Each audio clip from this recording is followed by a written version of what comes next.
ఆశా వర్కర్లకు కూలీలుగా కార్మిక చట్టాల ప్రకారమైన కనీస వేతనాలు అమలు కావడం లేదని, వారి నాణ్యమైన డిమాండ్లను ప్రభుత్వం వెంటనే పరిష్కరించాలని మాజీ ఎమ్మెల్యే బీఆర్ఎస్ రాష్ట్ర నాయకురాలు గొంగుడు సునీత మహేందర్ రెడ్డి అన్నారు.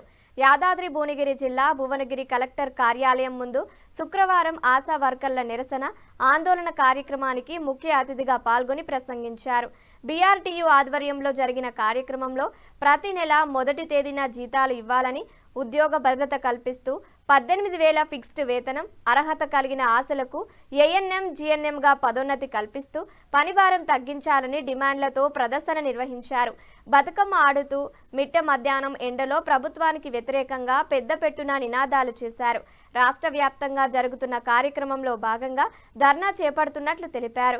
సందర్భంగా గొంగుడి సునీత మాట్లాడుతూ ఎన్నికల ముందు ఇచ్చిన హామీల మేరకు 18,000 కనీస వేతనం ఇవ్వాలని, మహిళా దినోత్సవం సందర్భంగా పురుషులతో సమానంగా మహిళలకు అవకాశాలు కల్పించే తరహాలో మాట్లాడిన దానికి అనుగుణంగా కాంగ్రెస్ ప్రభుత్వం అమలు చేయాలని అన్నారు. ఆశా వర్కర్లకి వారాంతపు ప్రసూతి సెలవులతో పాటు ఉన్నత చదువు చదువుకునే వారికి ప్రోత్సహించాలని ఆమె తెలిపారు. ప్రస్తుతం జరుగుతున్న అసెంబ్లీ సమావేశాలలో బడ్జెట్లో ఆశాలపై ప్రకటనలు చేయాలని ఆమె డిమాండ్ చేశారు. బీఆర్ఎస్ పట్టణ అధ్యక్ష ప్రధాన కార్యదర్శులు ఏవి కిరణ్ కుమార్, రచ్చ శ్రీనివాస్ రెడ్డి జిల్లాలోని ఆశా వర్కర్లు అధిక సంఖ్యలో పాల్గొన్నారు.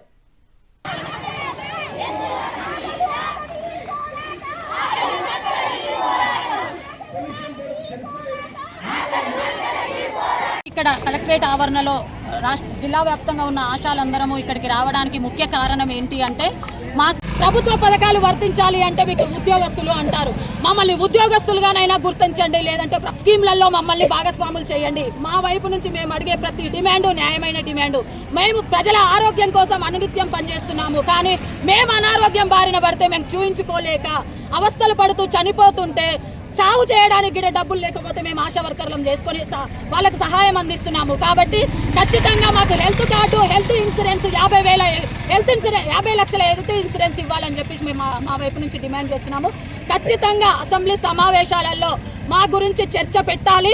ఇంకొకటి ముఖ్యంగా ఆశా వర్కర్లు అంటే చాలా చిన్న చూపు ఉంది. ఆశా వర్కర్లలో పీజీలు చేసిన వాళ్ళు ఉన్నారు, ఏఎన్ఎం చేసిన వాళ్ళు ఉన్నారు, జీఎన్ఎం చేసిన వాళ్ళు ఉన్నారు, బీఎస్సీ నర్సింగ్ చేసిన వాళ్ళు ఉన్నారు.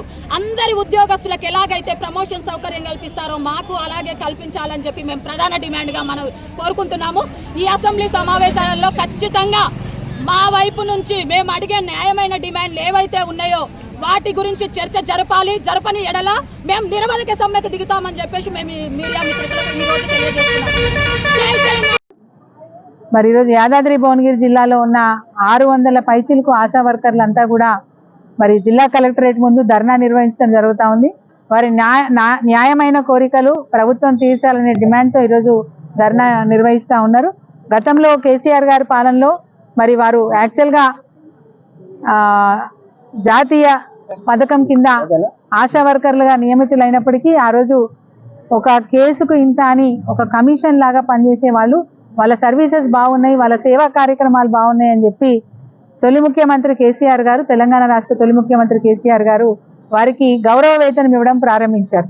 సో ఈరోజు ప్రతి నెల కూడా టెన్షన్గా 1వ తారీఖు నాడు వారి ఖాతాలలో గౌరవ వేతనం 9,900 జమ అయ్యేటివి.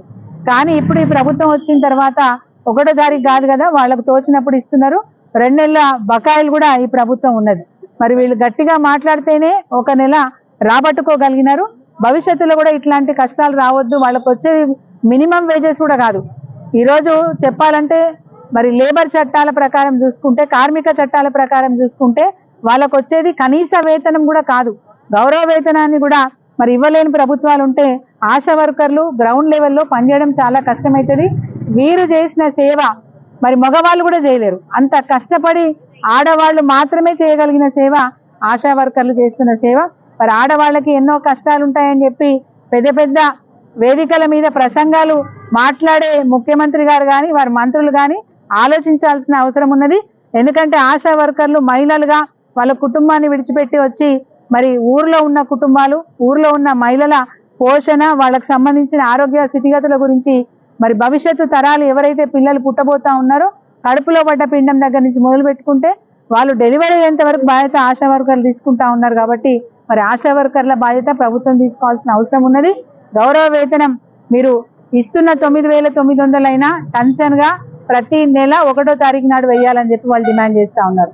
రెండవది, మేనిఫెస్టోలో మరి కాంగ్రెస్ పార్టీ 18,000 జీతాన్ని ఇస్తామని చెప్పి ఏదైతే మాట చెప్పినారో దానికి కట్టుబడి ఉండి తప్పకుండా ఈ బడ్జెట్ లోనే ఇప్పుడు అసెంబ్లీ జరుగుతూ ఉంది కాబట్టి ఈ బడ్జెట్ లోనే 18,000 జీతం ఇచ్చేటట్టుగా ప్రభుత్వం ఈ అసెంబ్లీలో నిర్ణయం తీసుకోవాలని చెప్పి వారు డిమాండ్ చేస్తా ఉన్నారు. ఇంకొక మాట కూడా గుర్తు చేస్తా ఉన్నా, మొన్న ఈ మధ్యనే మార్చి 8 అంతర్జాతీయ మహిళా దినోత్సవాన్ని జరుపుకున్నాం. అది సమాన వేతనం, సమాన సౌకర్యాలు ఆడవాళ్లకు మగవాళ్లకు ఒక తీరుగా ఉండాలని చెప్పి గతంలో పోరాటం చేసిన విషయాన్ని మనకు అందరికీ తెలుసు.